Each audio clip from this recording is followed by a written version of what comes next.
normally the eglets that are worn, those little gold things, they are actually service specific. So the Army, Air Force, Navy have got different colors braided within, and it's always worn on the left when whether you are with a service chief or as a staff officer on another parade. It's worn on your left, and it's got the service-specific colors. For the president, everything is gold, and that comes from historic times when those little pegs that you see are actually used to be what you used to knock in the ground to tie the horse up in the evening. So it's part of that. You had your squire, and he would, the guy would then take the horse for him in the evening and tie it up. So that's actually where that piece of... Brigadier, pardon me, before we take it all in, so the jets, was that the only... Forget everything you knew about war games. The large-scale action game War Thunder will bring you a storm of unforgettable experiences. Fight in the skies, assault enemy positions on the ground, or send your foes to the bottom of the ocean. All in one game. Get ready for unmatched realism, from the smallest technical details to authentic sound effects. Yes. We got to do it correctly. We need to take you into that chamber right now. So without much further ado, let's pick up the proceedings inside the chamber.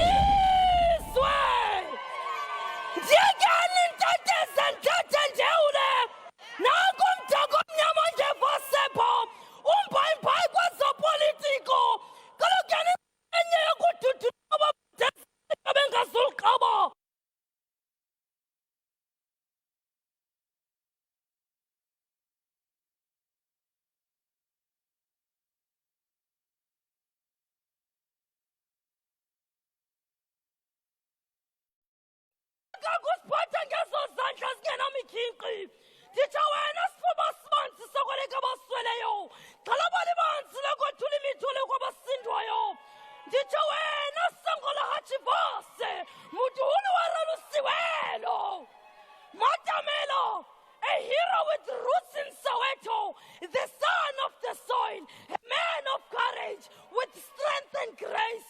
You are the voice to the voiceless, an eye to the blind, and a shoulder to the disabled.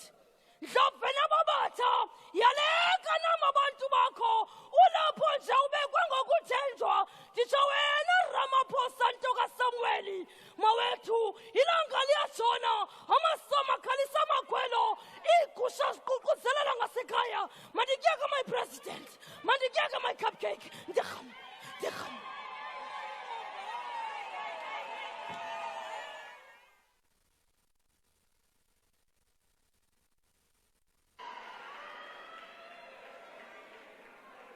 Order, honorable members. Honorable members, there will now be an opportunity for silent prayer or meditation.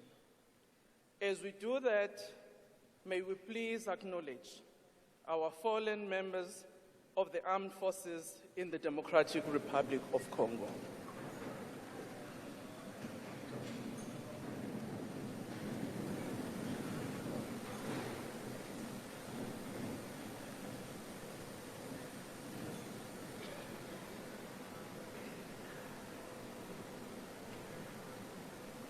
Thank you, and please be seated.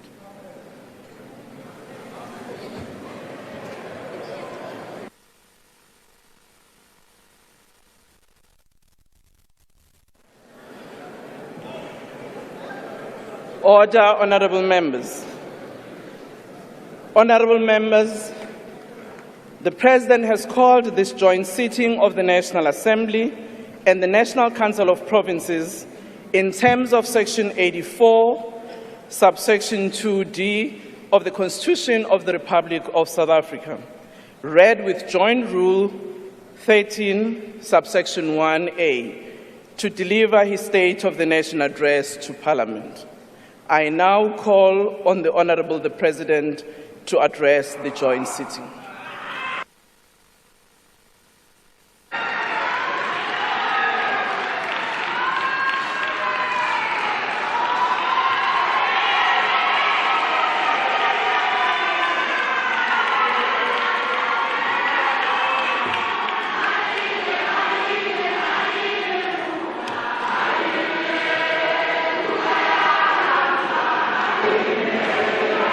Order, honorable members. Order, honorable members, can we please take our seats? Honorable members, can we please take your seat and allow the President to address the House and the nation?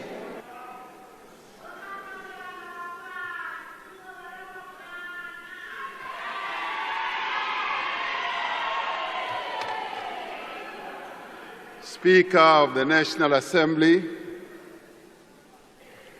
Ms. Toko Didiza,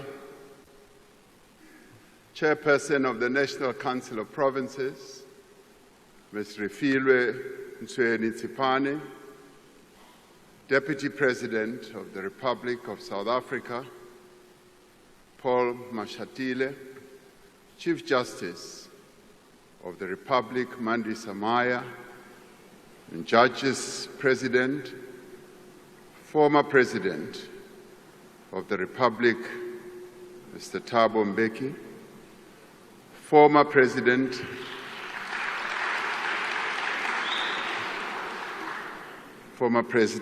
Kgalema Motlanthe, former Deputy President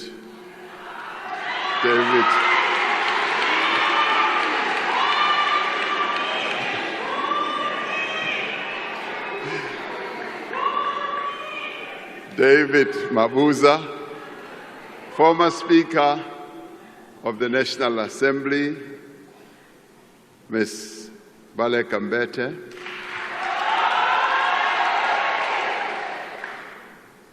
former Deputy Speaker of the National Assembly, Mr. Lichisa Tsinodi, and former Chairperson of the National Council of Provinces, Mr. Amos Masondo, Mayor of the City of Cape Town, Mr. Gordon Hill-Lewis,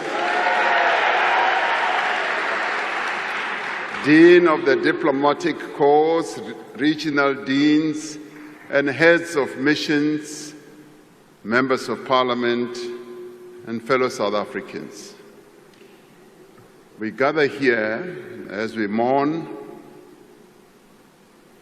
the death and tragic death and devastating loss of 14 South African soldiers who were part of a mission to bring peace to the Eastern Democratic Republic of the Congo.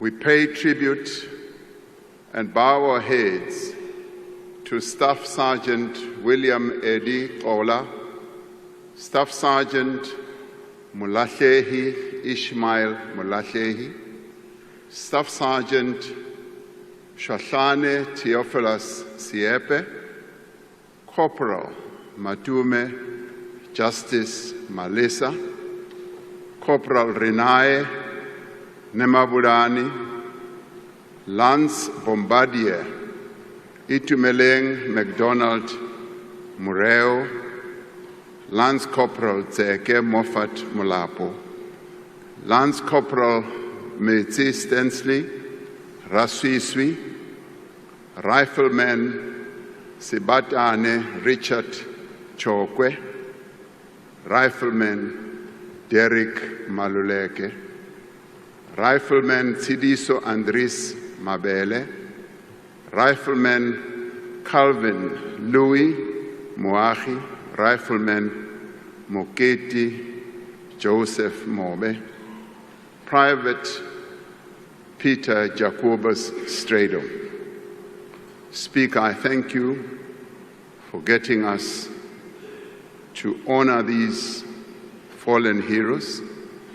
I have directed that a national flag be flown at half-mast in honor of these fallen heroes for a week starting from tomorrow morning. Alongside soldiers from other southern African countries, they lost their lives in defense of the fundamental right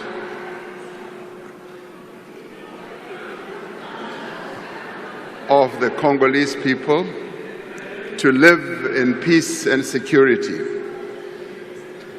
They lost their lives not in the pursuit of resources or territory or power. They lost their lives so that the guns on our continent may be forever silenced. So we salute them. My fellow South Africans, this State of the Nation address is taking place as we celebrate 70 years since the adoption of the Freedom Charter at the Congress of the People in Kliptown in 1955. The Freedom Charter is the cornerstone of our democratic constitution. It sets out a vision of a united, non-racial, non-sexist, democratic and prosperous South Africa. It also sets out a vision of a country in which government is founded on the will of the people of South Africa, where the land is shared among those who work it, where the people share in the country's wealth and in all that the country produces and are all equal before the law.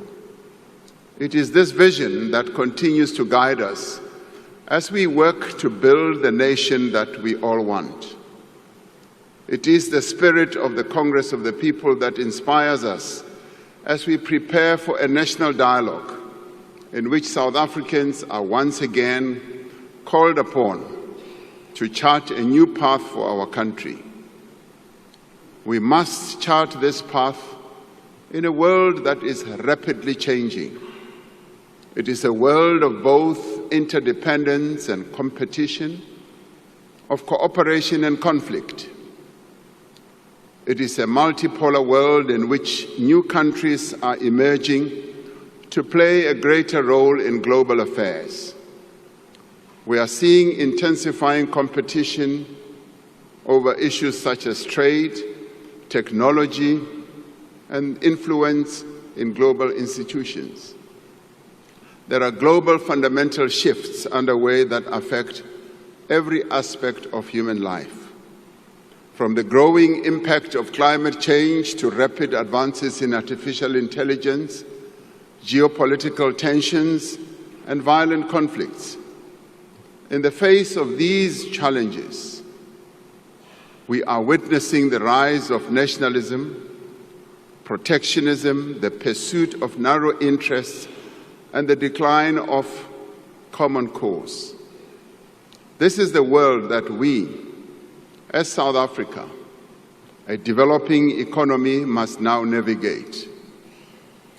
But we are not daunted to navigate our path through this world that constantly changes.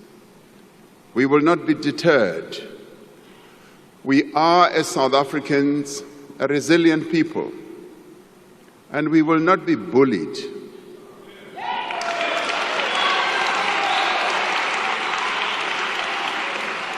We will stand together as a united nation, and we will speak with one voice in defense of our national interests, our sovereignty, and our constitutional democracy.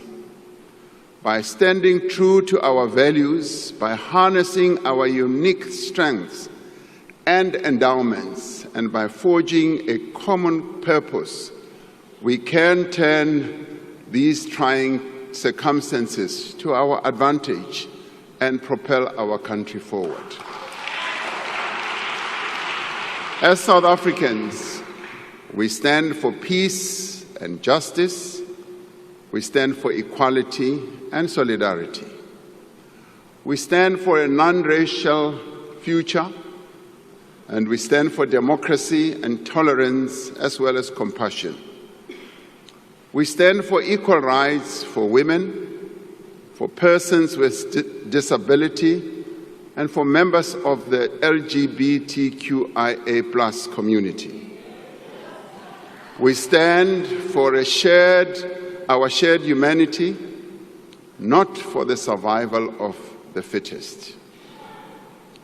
So this evening, Let us speak of the nation that we want. Let us speak of the future that we want to build. Let us speak of the work that we as South Africans must do and the work that we are doing to build that nation and to build that future. We want a nation united in its diversity. At many difficult moments in our past, we found strength in working together towards a common goal. Through partnership, we brought peace and democracy to our country, which was once troubled.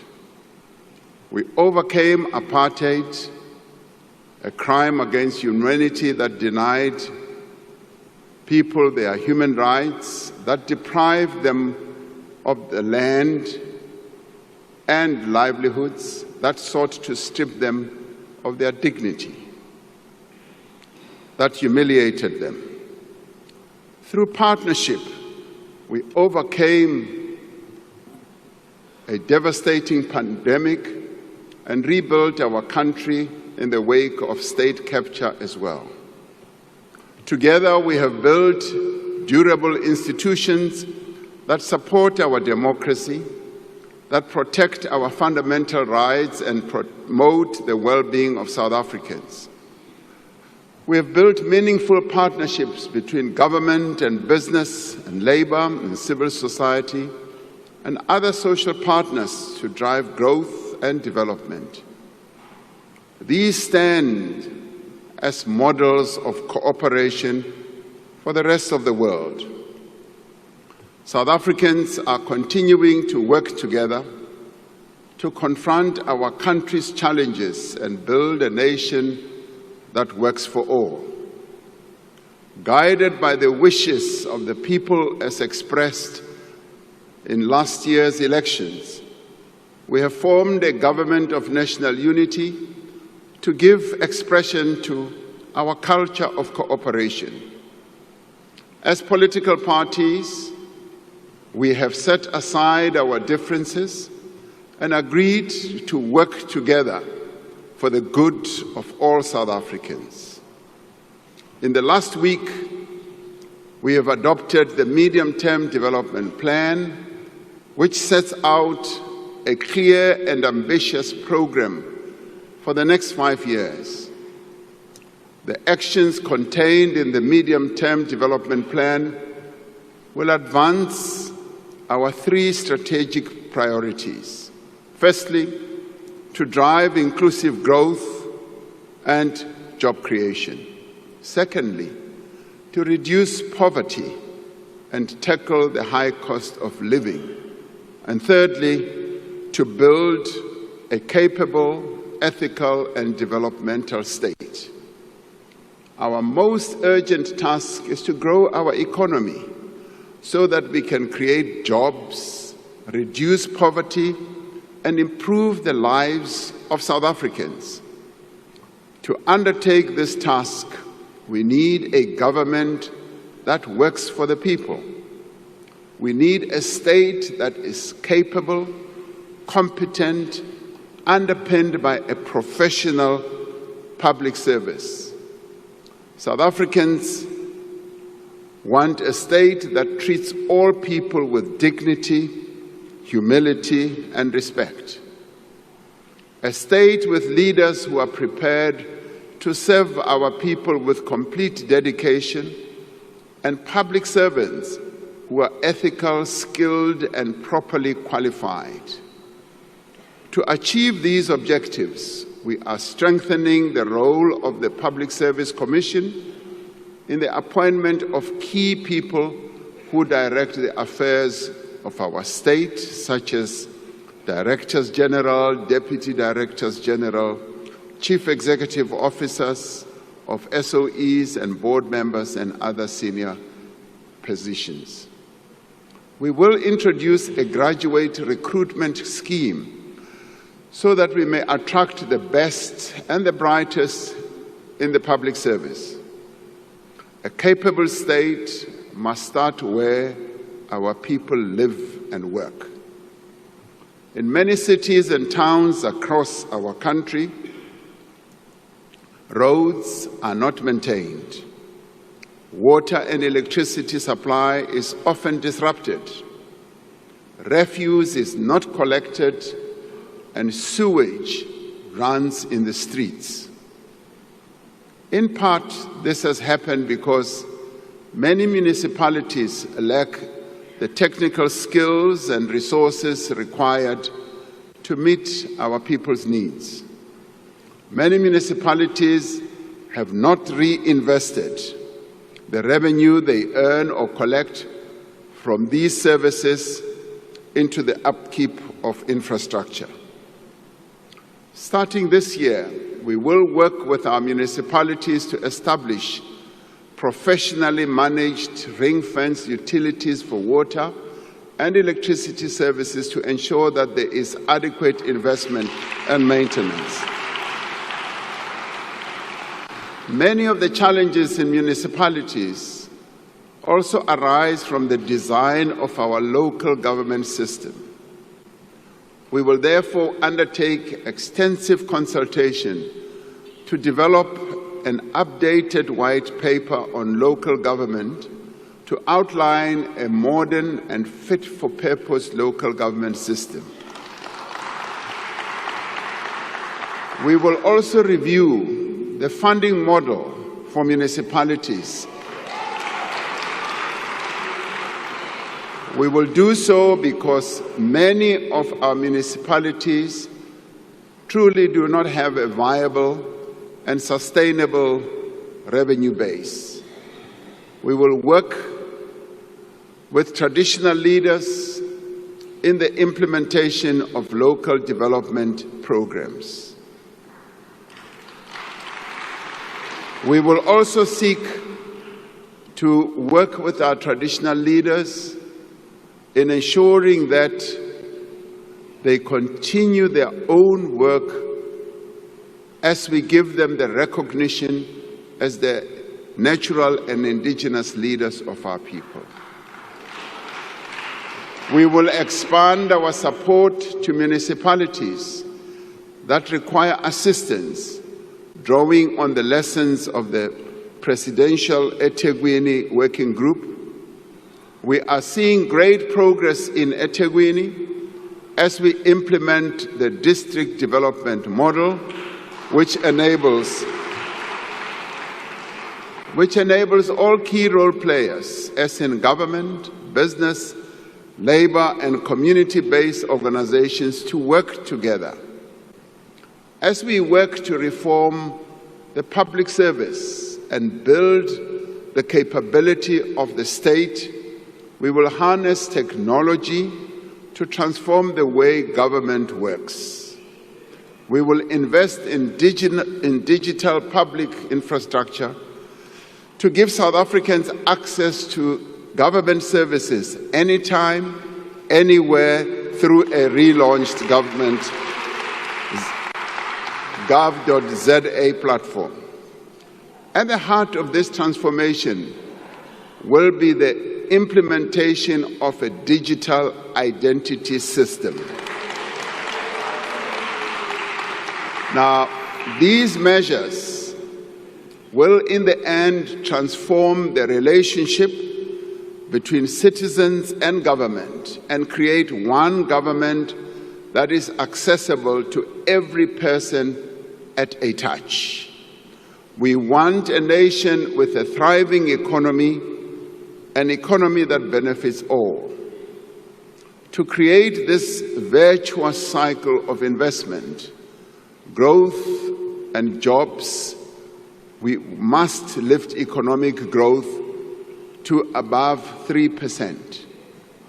To achieve higher levels of economic growth, we are undertaking massive investment in new infrastructure while upgrading and maintaining the infrastructure that we have. We are developing innovative ways of funding infrastructure.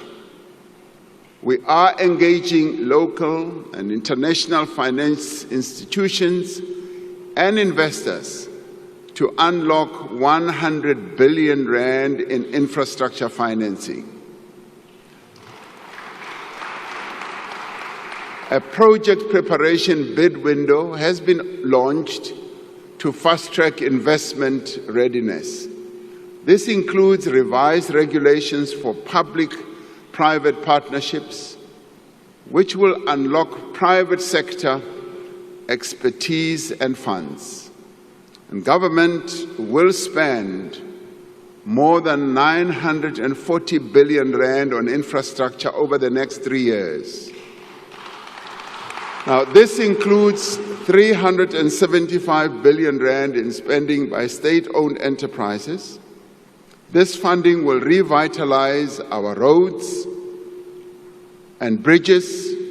It will build dams and waterways. It will modernize our ports and airports and also power our economy.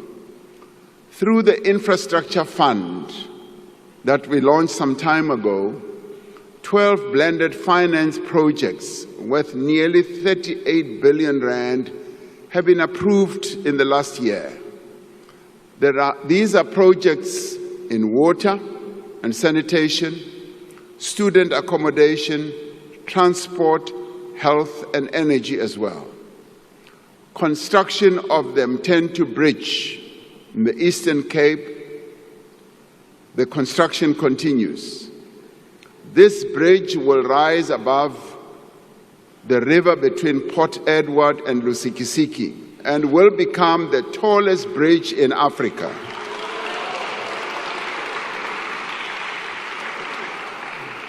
The Podihadi Dam in Lesotho will feed 490 million cubic liters of water a year from the Lesotho highlands into the Vaal River system, securing water supply to several provinces for years to come.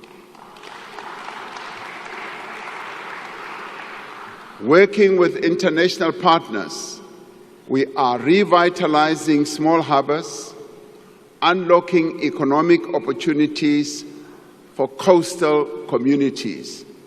We're also looking very closely at the harbor that we will build in the Northern Cape, in Bochubai, because that is going to be a game changer for the Northern Cape. We are steadily removing the obstacles to meaningful and faster growth.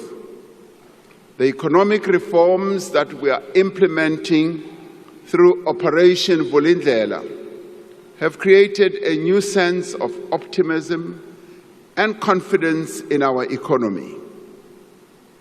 Investors are looking at South Africa with much more interesting eyes as they see the reforms that we are implemented through Vulindlela. We have made progress in rebuilding and restructuring a number of our network industries.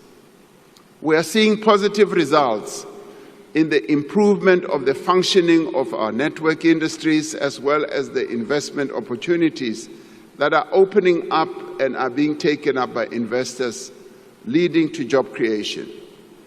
Working together with business, labor, and other social partners, we must now finish the work that we started.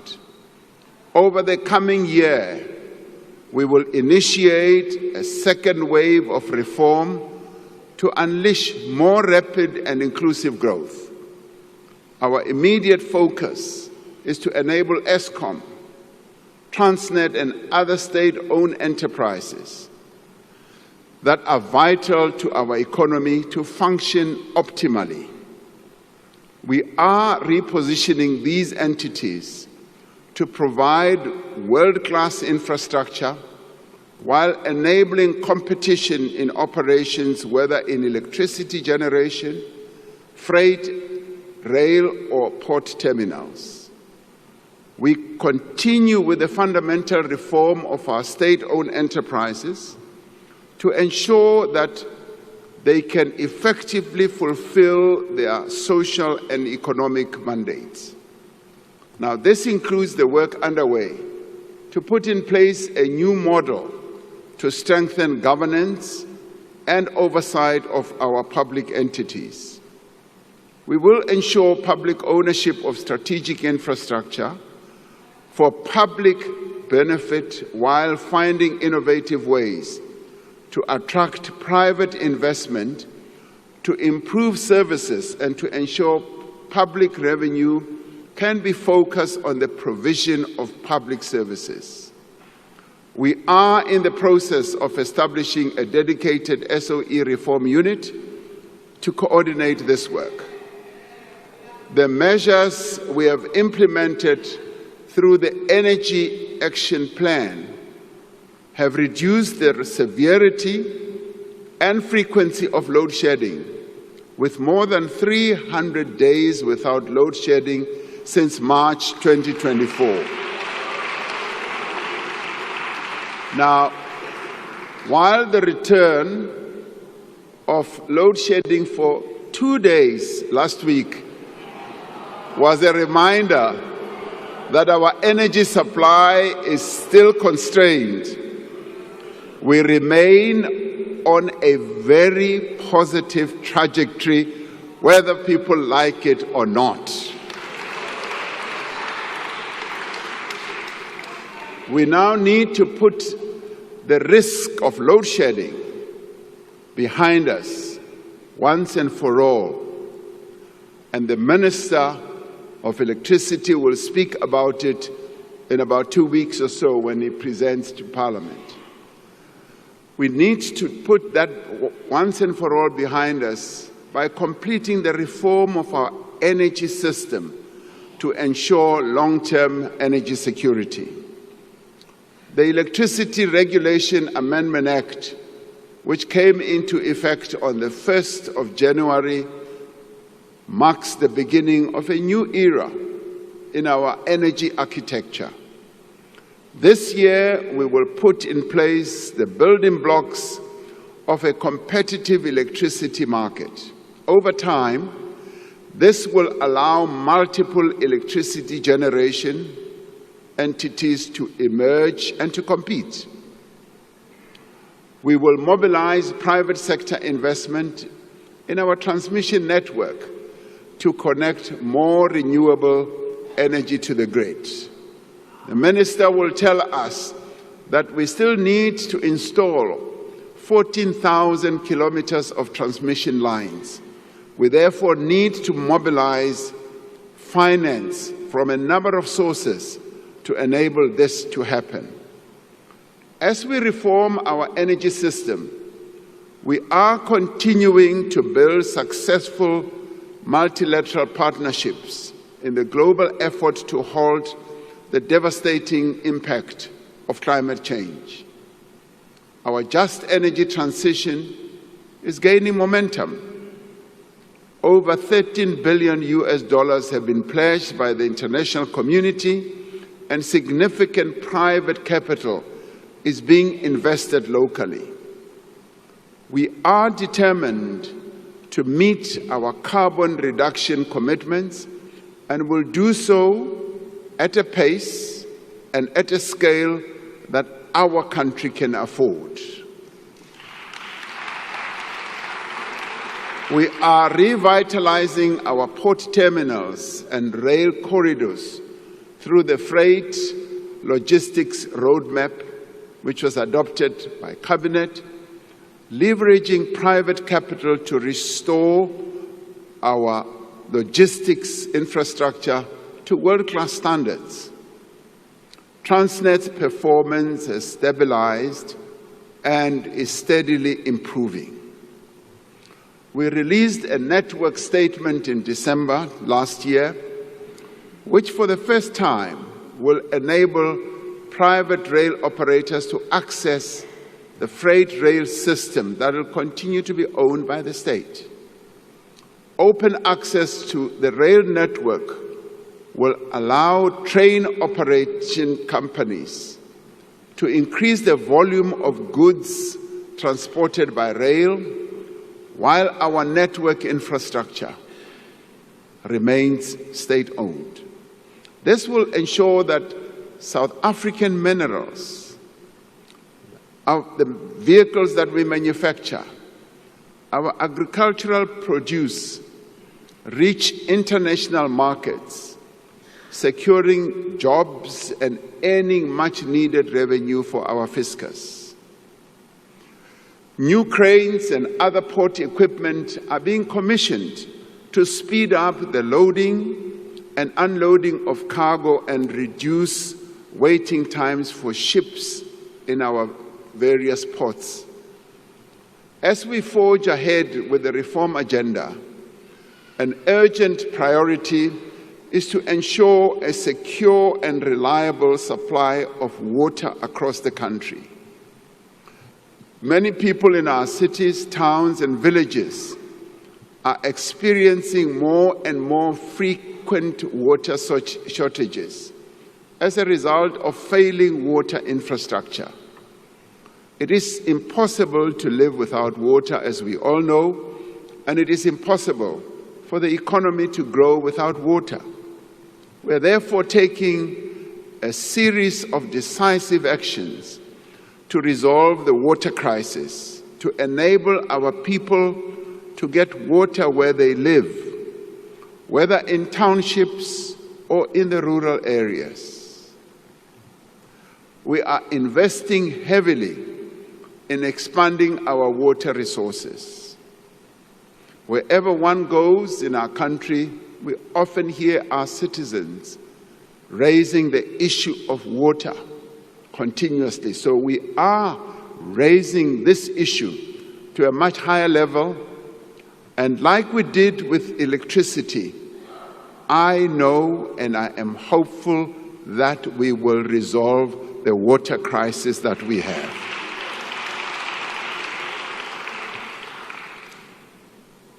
Loko famba uya atindaweni to tala u kuma ku ri vakhegulu va rila hi yona mhaka leyi ya mati.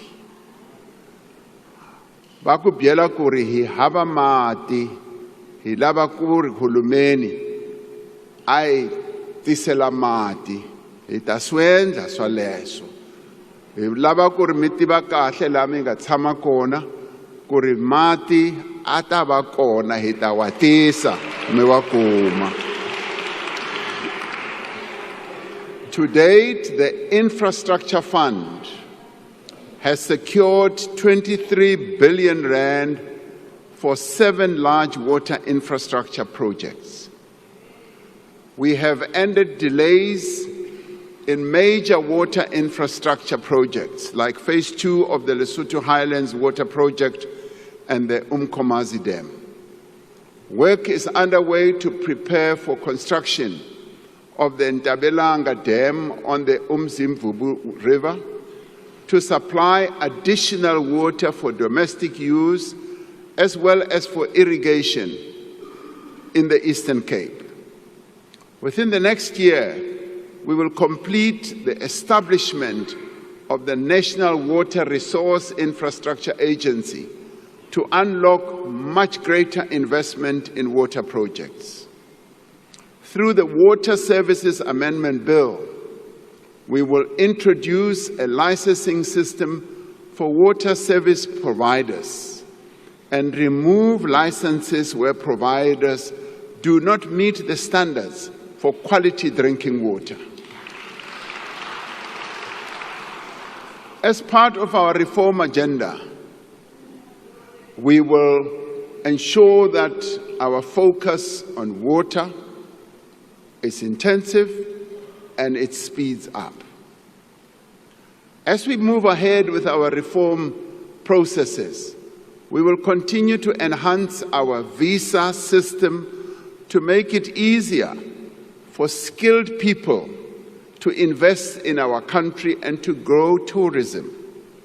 This year, we will launch the electronic travel authorization system to enable a secure, fully digital visa application process. Now, this system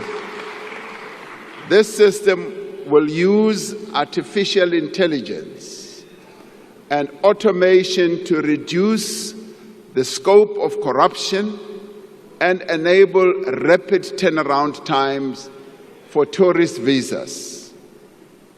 We have cleared over 90% of the backlog of more than 300,000 visa applications.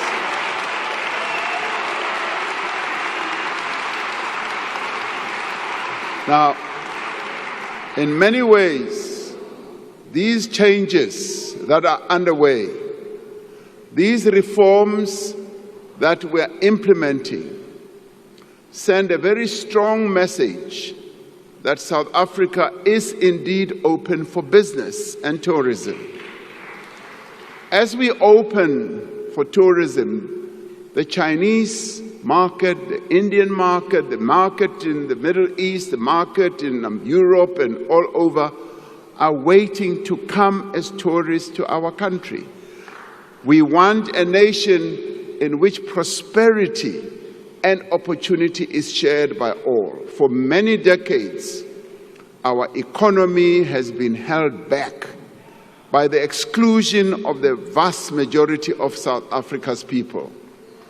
Black South Africans were deprived of land, of capital, of skills, and of opportunities. Our economy was starved of the potential that it has.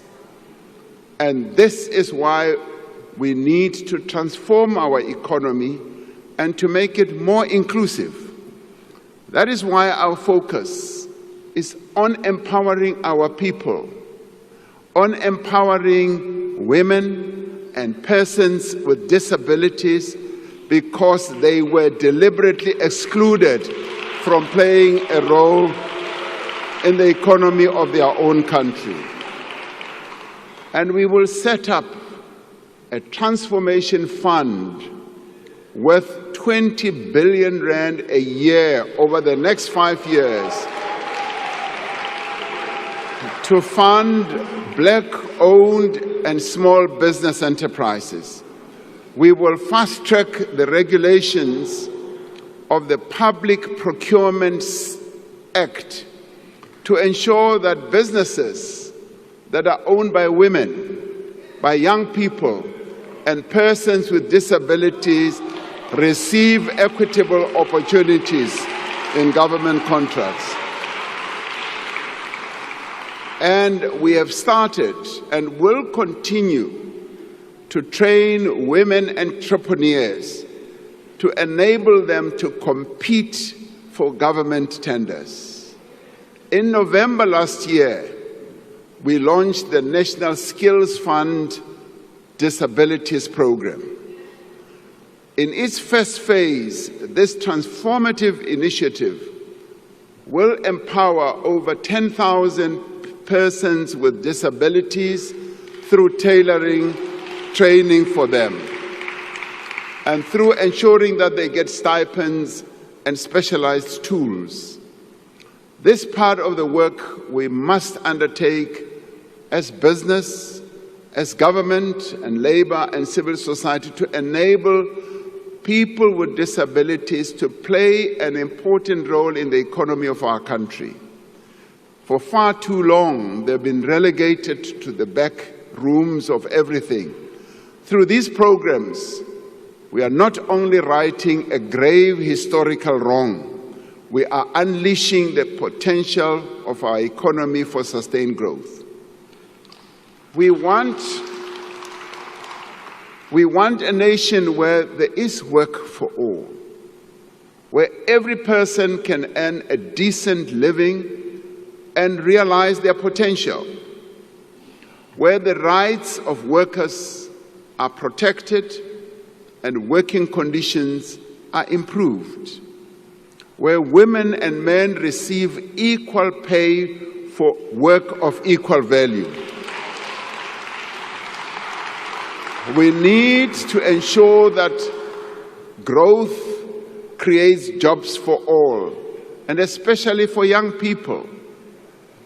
The success of the presidential employment stimulus shows how public employment programs can create meaningful work that generates a wider benefit and contributes to sustainable employment.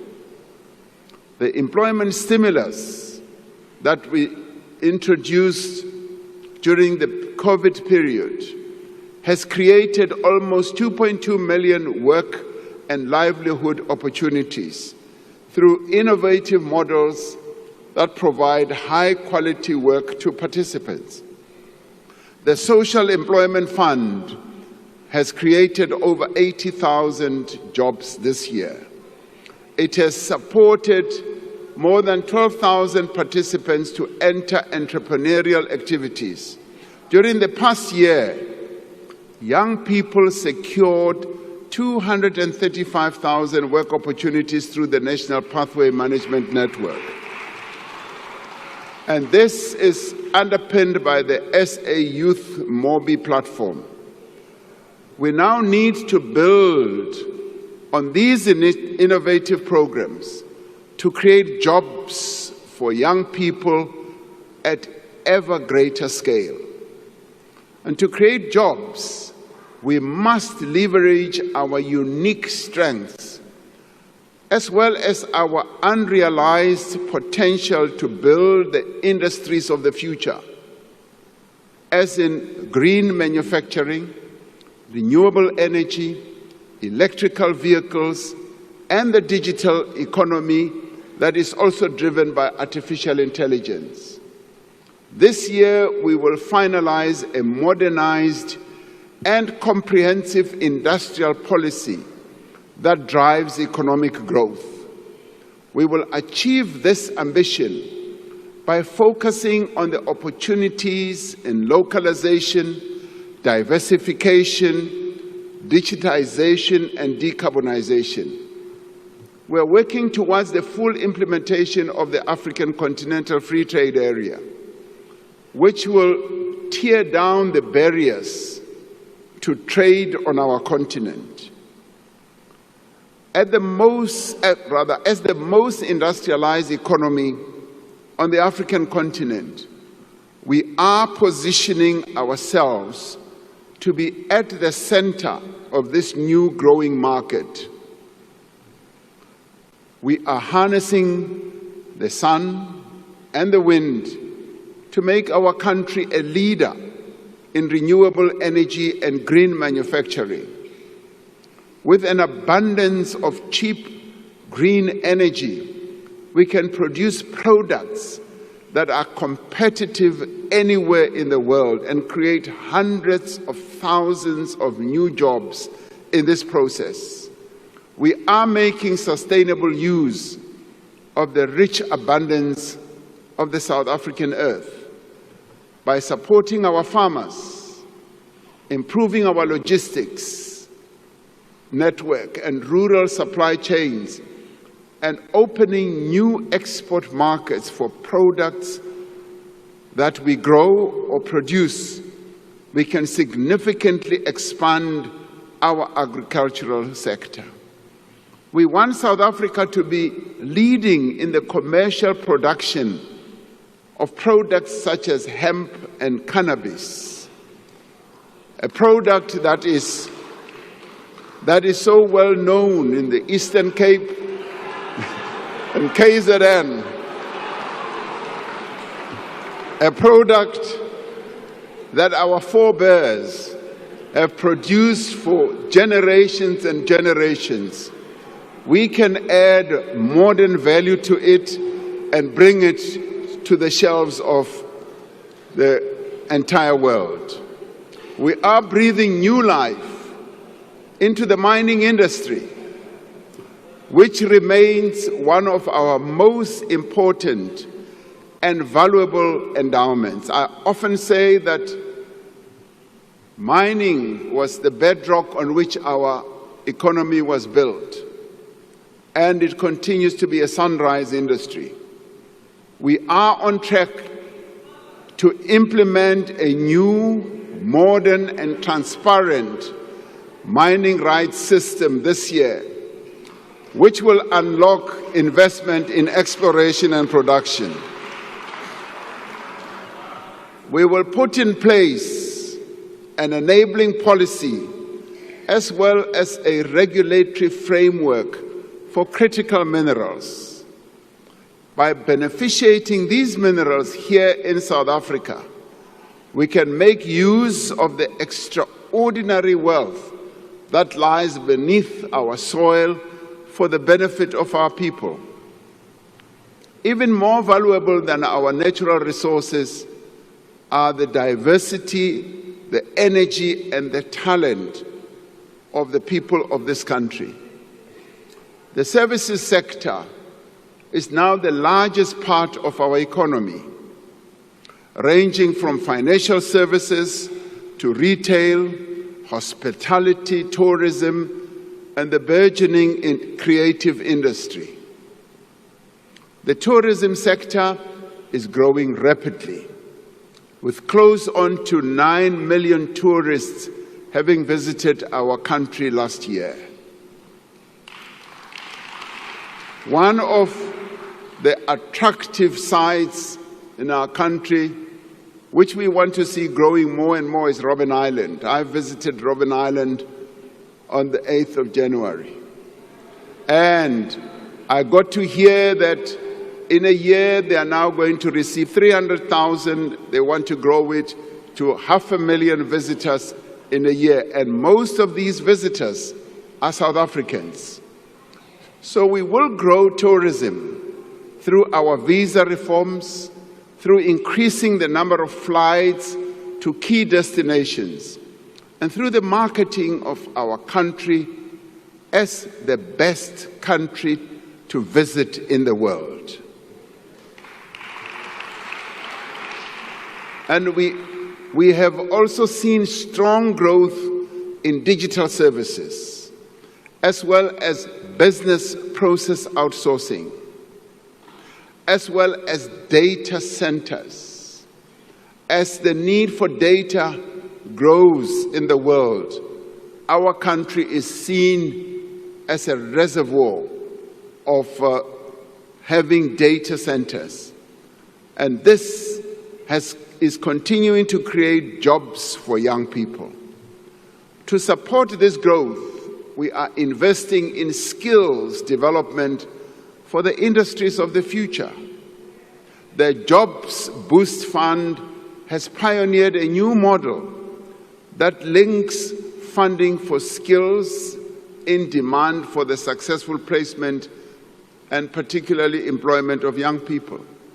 We are expanding our support for small and medium enterprises and for the informal economy, which sustains millions of jobs as well as livelihoods across our country. This includes streamlining funding for small businesses, unlocking venture capital for high-growth startups, and developing a regulatory environment that enables rather than restricts informal enterprises.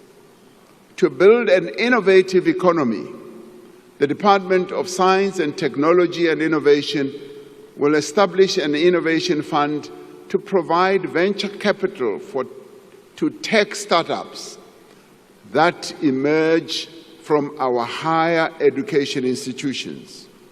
We are calling on business to use the SA Youth Mobi platform, which currently has some 4.5 million young people registered for their hiring purposes. We're calling on business to support the Youth Employment Service to scale up workplace experience opportunities over the coming year. We want a nation where no one goes hungry. For 30 years, since the dawn of democracy, we have worked together to reduce poverty. Today, our country spends around 60% of our national budget on the social wage, on health, on education, on social protection, community development, and public employment programs. More than 28 million unemployed and vulnerable people in our country receive social assistance. More than 10.5 million learners go to public schools where they do not have to pay fees. Last year, over 900,000 students from poor working-class backgrounds and poor families and working-class backgrounds received funding to study at universities and colleges. Now, through these programs, we are alleviating the worst effects of poverty. We are providing the means through which South Africans can rise above poverty that has been passed down from one generation to the next. But we have much to do, and much more work needs to be done to end poverty in our country. We must do much more to ensure that women in particular no longer face the hopeless task to feed and clothe their children. While government invests heavily to support poor and unemployed people, these programs are fragmented and sometimes they are difficult to access. We are therefore building an integrated system of support for poor and unemployed people. We are strengthening existing programs from job search support to public employment and making sure that together they provide people with pathways out of poverty. Rather than expecting those in need to approach several government agencies separately, a citizen should be able to go to one place to receive all the support that they need. To protect the gains that we have made since 1994 in advancing children's rights, we will adopt the National Strategy to Accelerate Action for Children, which focuses on 10 key priorities, including poverty reduction, child protection, and addressing malnutrition. The Social Relief Distress Grant is an essential mechanism for alleviating extreme poverty. We will use this grant as a basis for the introduction of a more sustainable form of income support for unemployed people. Now, central to our efforts to end poverty and to develop our economy is to provide decent, quality education to every South African. We are immensely proud of the achievements of the matric class of 2024.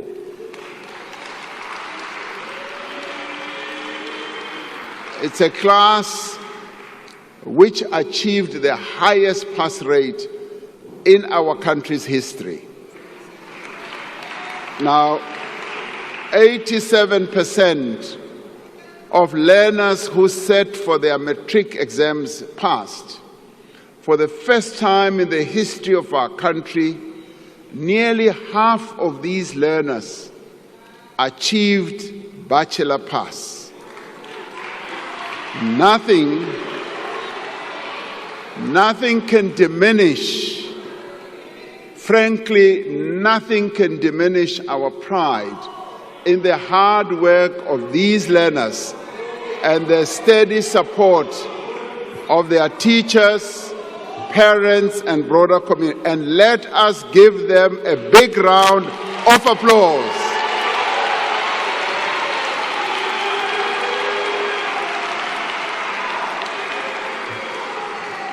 We should all be proud of the class of 2024. But our immediate focus is to expand access to early childhood development for every child. Now, this will be achieved through registering and formalizing existing ECD centers and ensuring that they have the facilities, the training and material that they need to provide quality learning. We will focus on ensuring that every child can read for meaning in the foundation phase to set them up for success in later years. To achieve this, we are implementing mother tongue-based bilingual education. We do this to improve literacy and numeracy, and rolling out lessons plans, reading books, and other interventions that have been proven to work. The Funza Rushaka bursary scheme will continue to prioritize students who want to pursue a teaching career in the foundation phase. Last year, we signed the Basic Education Laws Amendment Act, which was passed by this Parliament.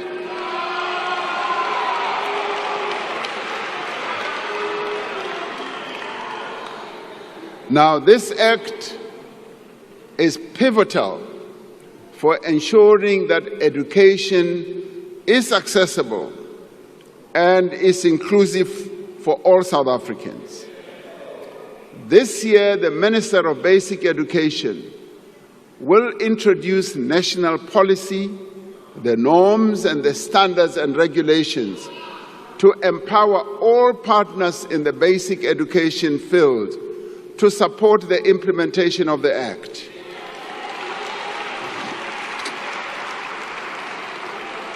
Now, to ensure that the economy has the skills that it needs, we are increasing the production of artisans through TVET colleges.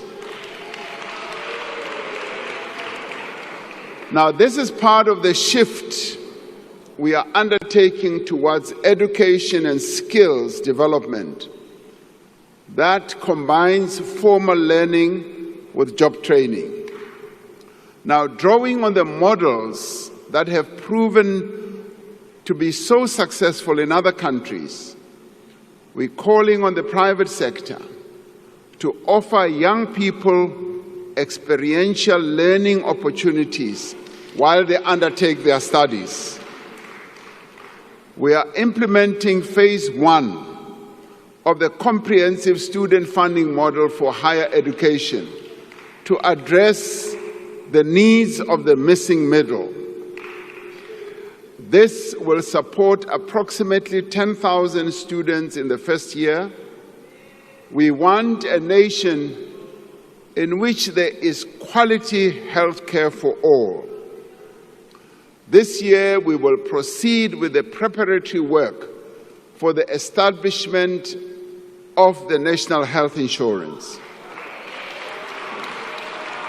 Now, this includes developing the first phase of a single electronic health record system, the preparatory work to establish the ministerial advisory committees on the health technologies and healthcare benefits, and an accreditation framework for health service providers.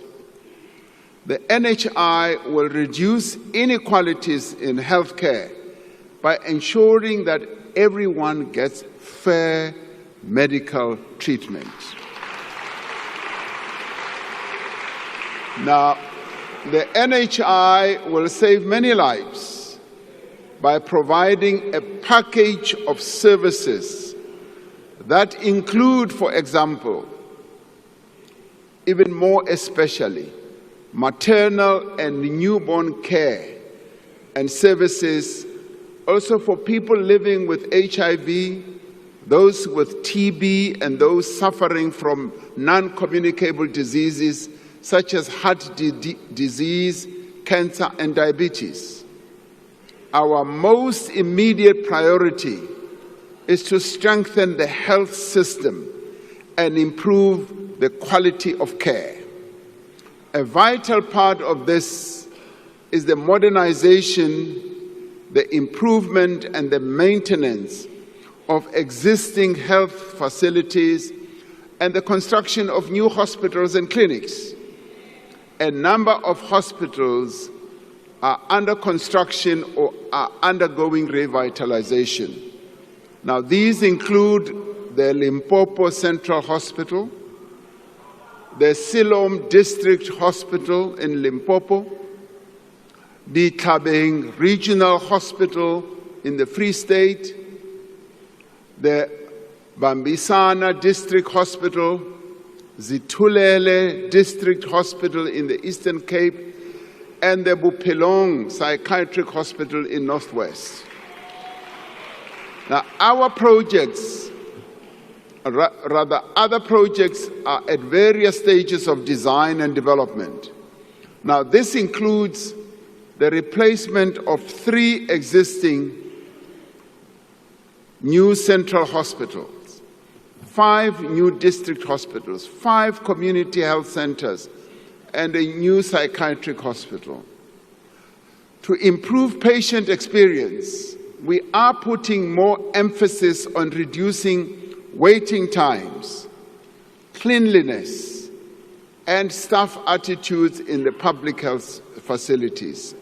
We are encouraged by the great progress the country has made towards ending HIV and AIDS as a public health threat. By the end of March 2024, 96% of people living with HIV knew their status. 79% of these were on antiretroviral treatment, and 94% of these were on treatment with virally suppressed conditions. Now, to ensure that we reach the target of 95, 95, 95, which has been set by the World Health Organization, we will this year launch a massive campaign to look for an additional 1.1 million people who are not yet on treatment. We are concerned about the potential impact of the decision by the United States government to suspend some of its funding for HIV and TB programs in African countries for 90 days. Now, this funding that we get accounts for about 17% of our country's HIV spend. We have been able, over the years, to provide funding from our own resources, our own fiscus, for our HIV and TB programs. We are looking at various interventions to address the immediate needs and ensure the continuity of the essential services that we might lose if this funding does not come through. Now, to tackle inequality, we do need to undo apartheid special planning, which has scarred our country, our cities, and forced many people to live far away from areas of work and opportunity.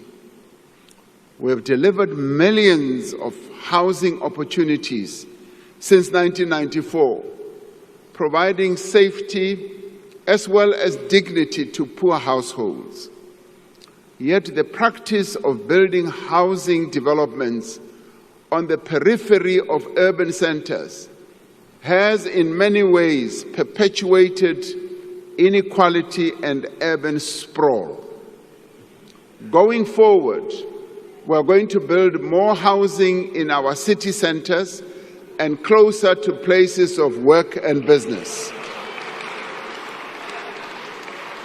Now, we are redesigning our housing subsidies and directing more funding towards programs that enable people to buy or rent a home in an area of their choice.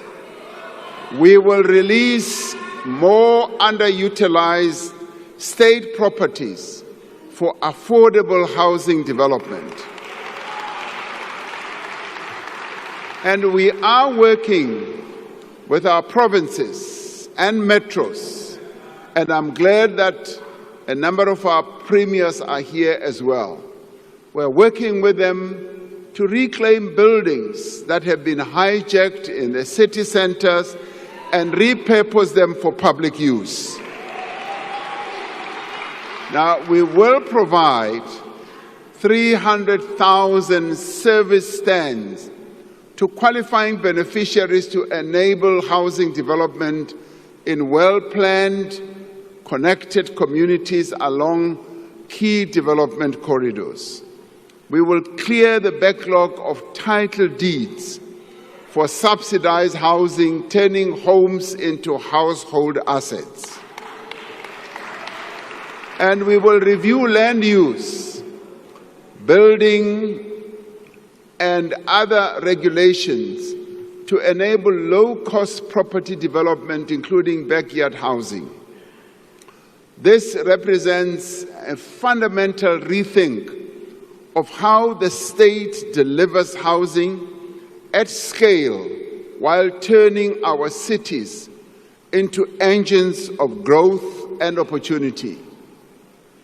In making our cities work for their residents, we will restore the remaining passenger rail corridors and stations to full service.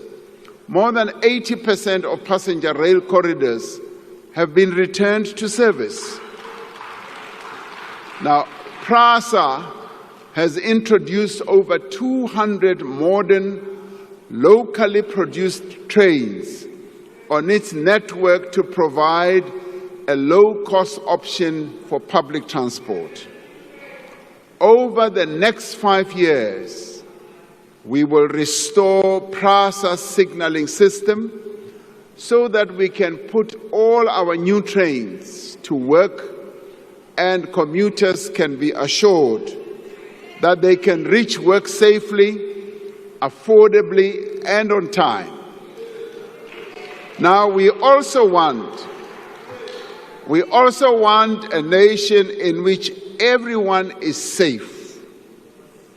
The police continue to work with other law enforcement agencies to dismantle organized crime syndicates and combat financial and violent crimes. The South African police has partnered with the metropolitan municipalities and continues to work with communities to fight crime in the priority provinces where crime is particularly high. Now, we are intensifying Operation Shanela. Shanela has been successful in arresting suspects, recovering firearms, and seizing stolen vehicles. And we must continue to tackle the scourge of gun violence that has continued to plague our society for decades. I have asked the Minister and the National Commissioner of Police to prioritize reducing gun-related crime and violence. Now, this includes preventing the diversion of firearms into the illicit market and recovering illegal firearms in circulation. We know from international evidence and our own experience that this is the most effective way to reduce overall violence.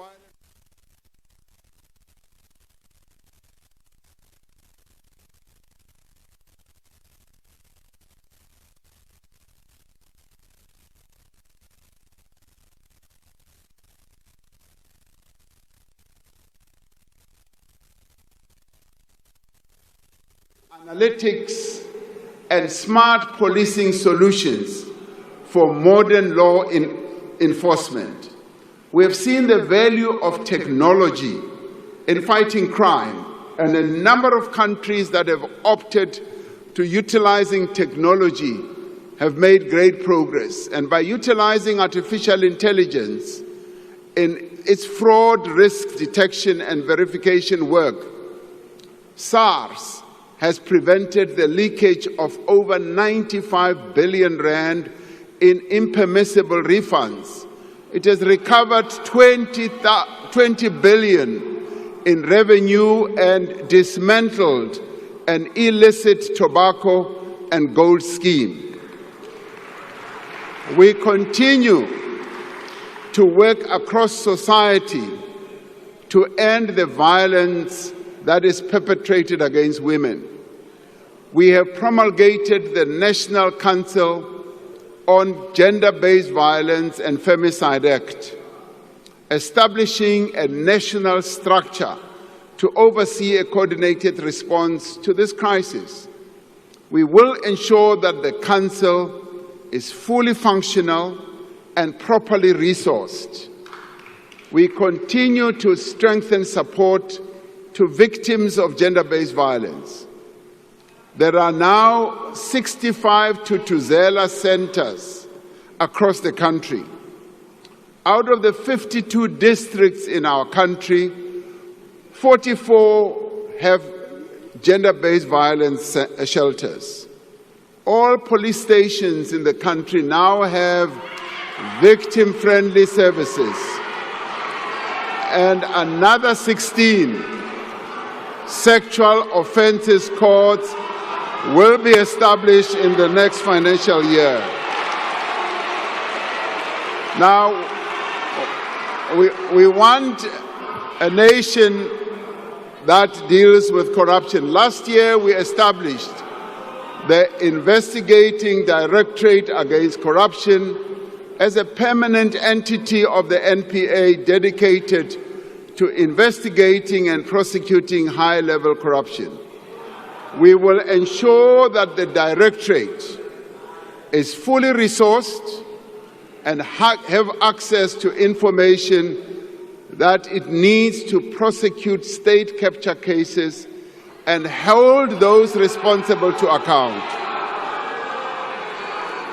We are establishing a world-class digital forensic lab to support the investigation of complex corruption and financial crime. We are making steady progress in implementation of the recommendations of the State Capture Commission, including signing into law several legislative reforms. The Special Investigating Unit and Asset Forfeiture Unit report that over 10 billion rand has been recovered in state capture-related cases. Now, this year, the Department of Justice and Constitutional Department will report on the review of the Anti-Corruption Architecture, National Anti-Corruption Advisory Council. This is expected to streamline legislation to eradicate duplication of mandates and foster greater cooperation between law enforcement agencies. And we will finalize the whistleblower protection framework and introduce the Whistleblower Protections Bill in Parliament during this financial year.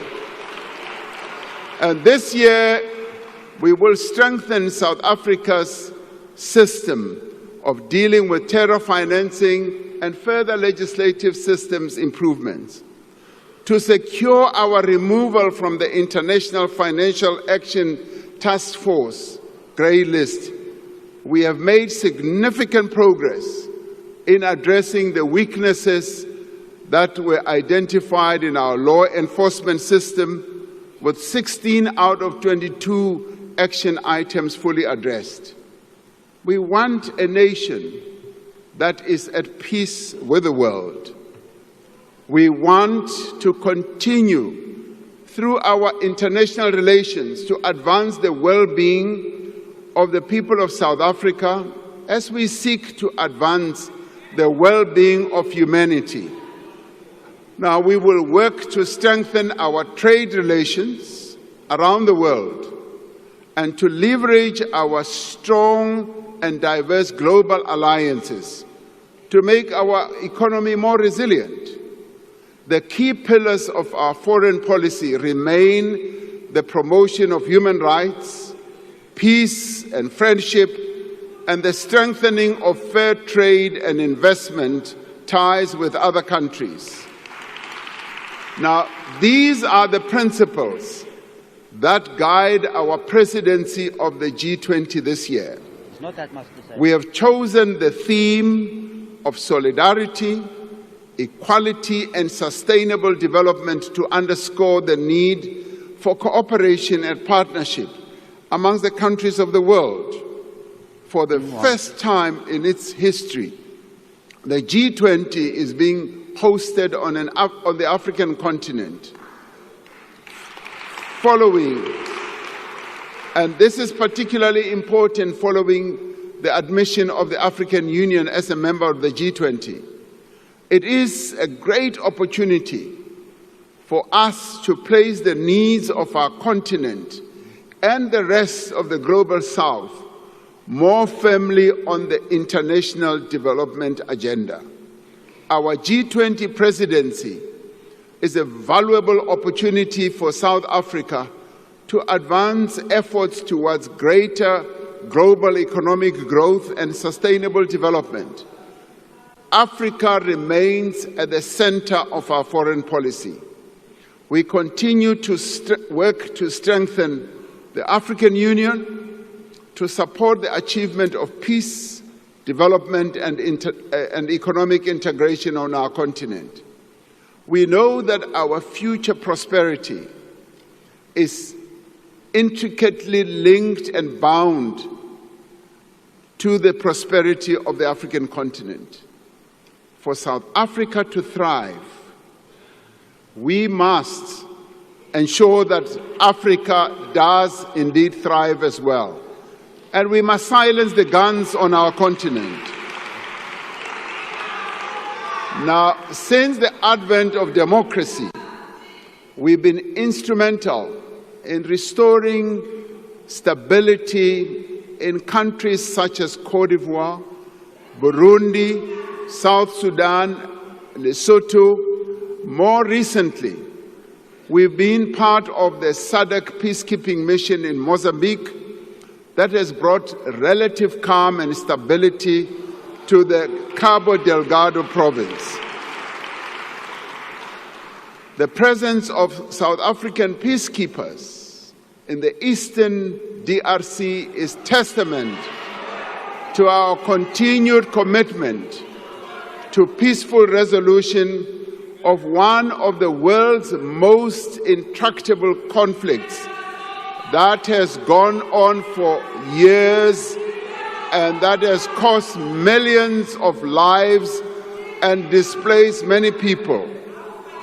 Now, we call on all parties to embrace the current diplomatic efforts to find a peaceful resolution, including honoring the Luanda process.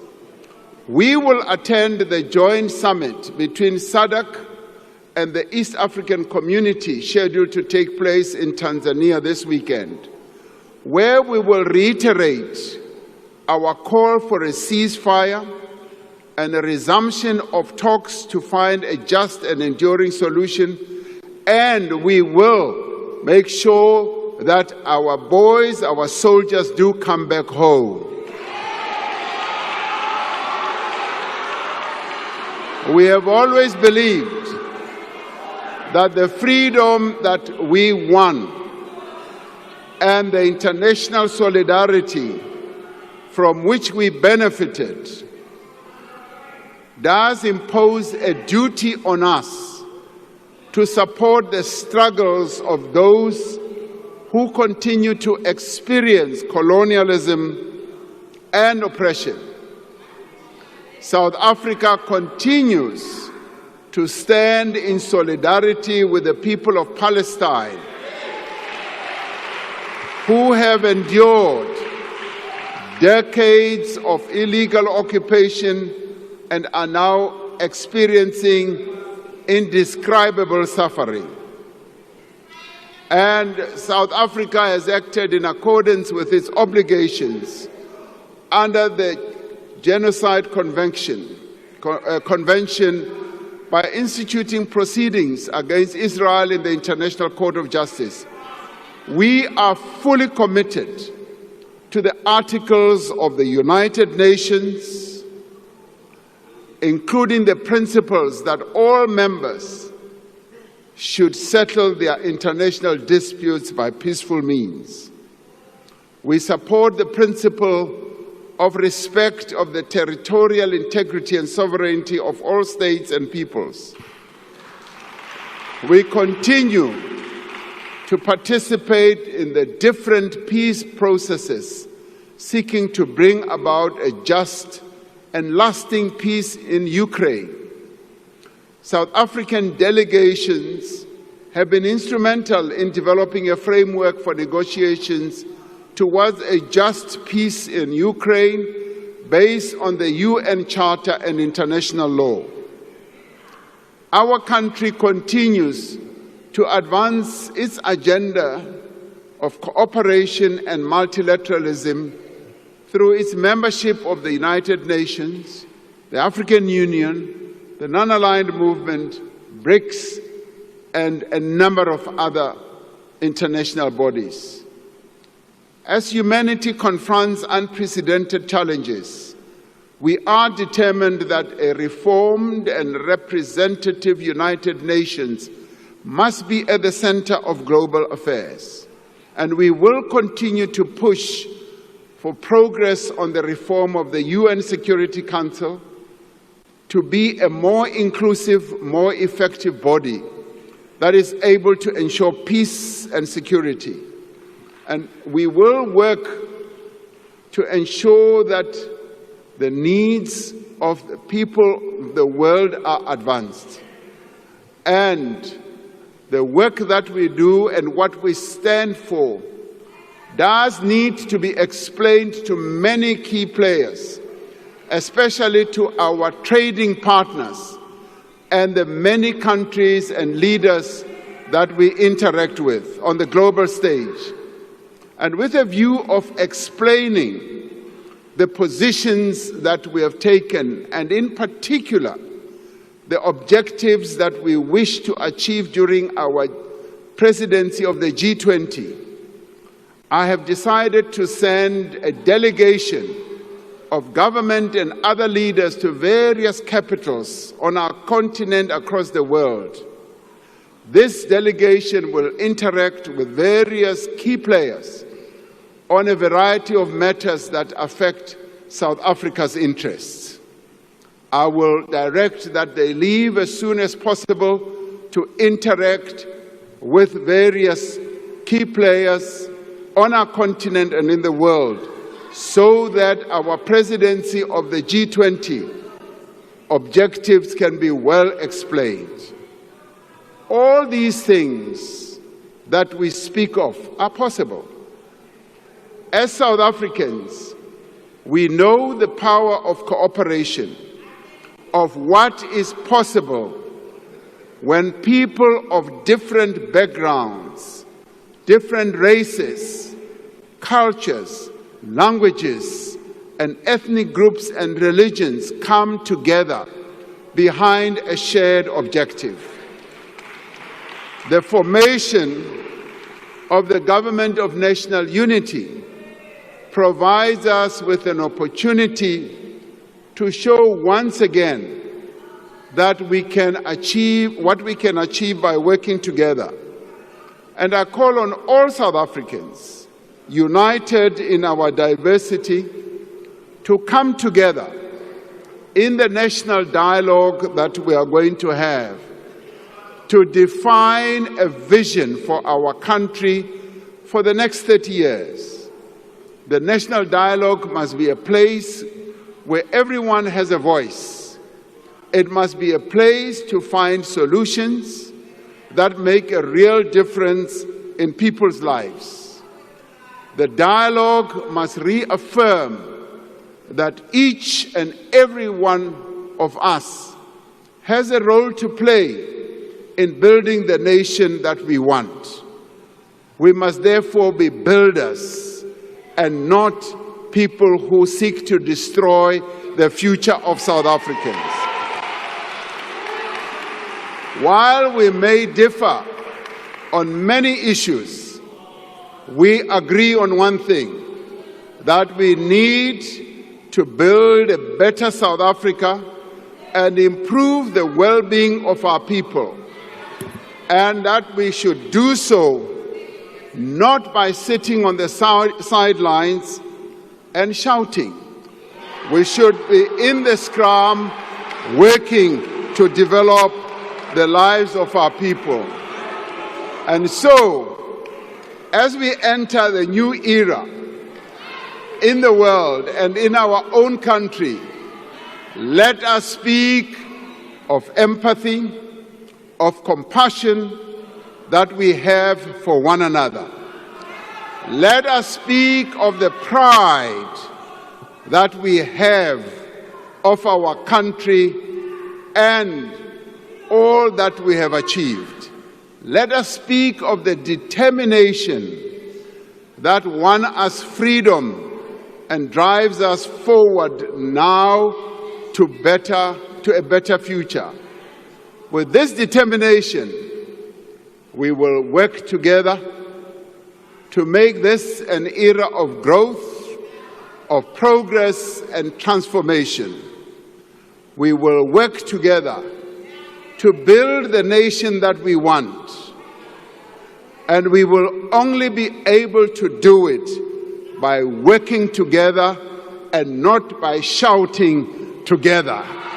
And we will only be able to do it by ensuring that we as the leaders ensure that those who will come after us, our children and our great children, inherit a country that we have helped to build, not to destroy. Thank you very much.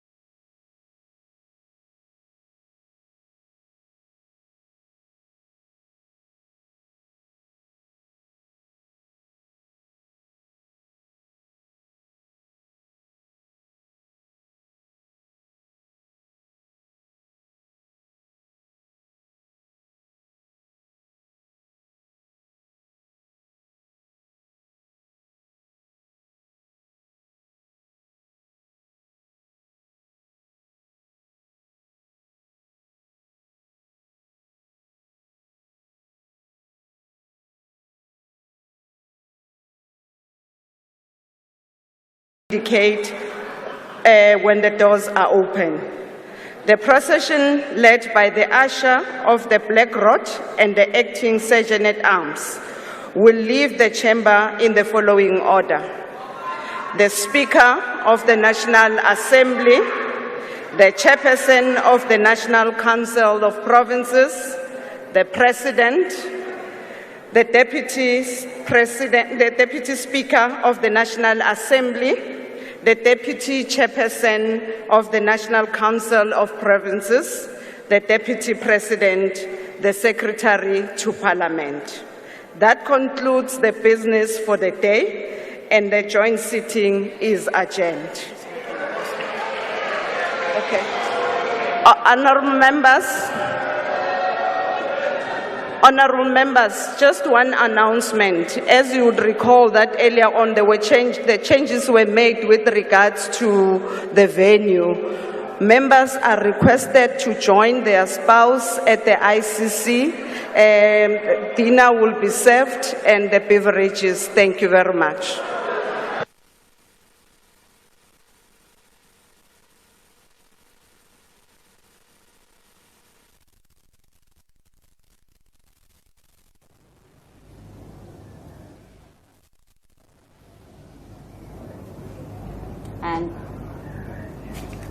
And of course, that is the end of the State of the Nation address as delivered by President CYRIL Ramaphosa. And of course, processions are leaving now, and that is the mace and the black rod. Of course, the chairperson of the National Council of Provinces, Ms. Refilwe Mthweni-Tsipane, outlined how the processions would leave, and she said that it would be the Speaker of the National Assembly